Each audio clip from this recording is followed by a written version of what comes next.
छठ पूजा से जुड़ी कई पौराणिक कथाएं प्रचलित हैं, जिनमें से राजा प्रियंवद और द्रौपदी की कथाएं प्रमुख हैं। यहाँ राजा प्रियंवद की कथा विस्तार से दी गई है, क्योंकि यह व्रत की शुरुआत से जुड़ी है। राजा प्रियंवद की कथा। बहुत समय पहले की बात है। राजा प्रियंवद और उनकी रानी मालिनी बहुत दुखी रहते थे, क्योंकि विवाह के काफी समय बाद भी उन्हें कोई संतान नहीं थी। संतान प्राप्ति की इच्छा में राजा ने कई उपाय किए, यज्ञ और पुत्र जन्म। अंततः उन्होंने महर्षि कश्यप से पुत्रेष्टि यज्ञ करवाया। यज्ञ समाप्त होने पर महर्षि ने रानी मालिनी को प्रसाद स्वरूप खीर खाने को दी। खीर का सेवन करने से रानी गर्भवती हो गईं और 9 महीने बाद उन्होंने एक पुत्र को जन्म दिया।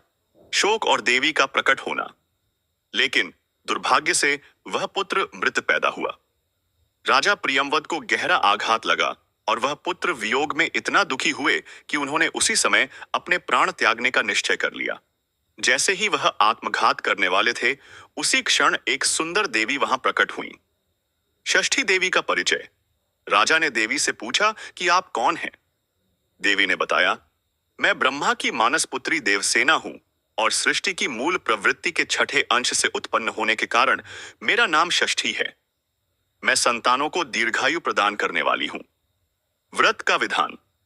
देवी षष्ठी ने राजा से कहा कि अगर तुम सच्चे मन से मेरी पूजा करोगे और दूसरों को भी इसके लिए प्रेरित करोगे, तो तुम्हें इस दुहक से मुक्ति मिलेगी और संतान सुख प्राप्त होगा। संतान प्राप्ति। देवी की बातों से प्रभावित होकर राजा प्रियंवद ने कार्तिक शुक्ल षष्ठी को देवी षष्ठी आय या छठी मैया का व्रत किया और विधि विधान से पूजा अर्चना की। इस व्रत के प्रभाव से उन्हें जल्द ही पुत्र रत्न की प्राप्ति हुई।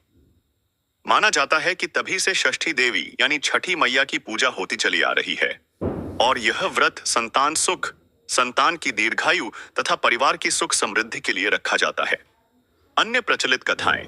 द्रौपदी और पांडव। महाभारत की एक कथा के अनुसार जब पांडव अपना सारा राजपाट जुए में हार गए थे, तब श्री कृष्ण की सलाह पर द्रौपदी ने छठ व्रत रखा था। इस व्रत के प्रभाव से ही पांडवों को उनका हारा हुआ राजपाट वापस मिला था।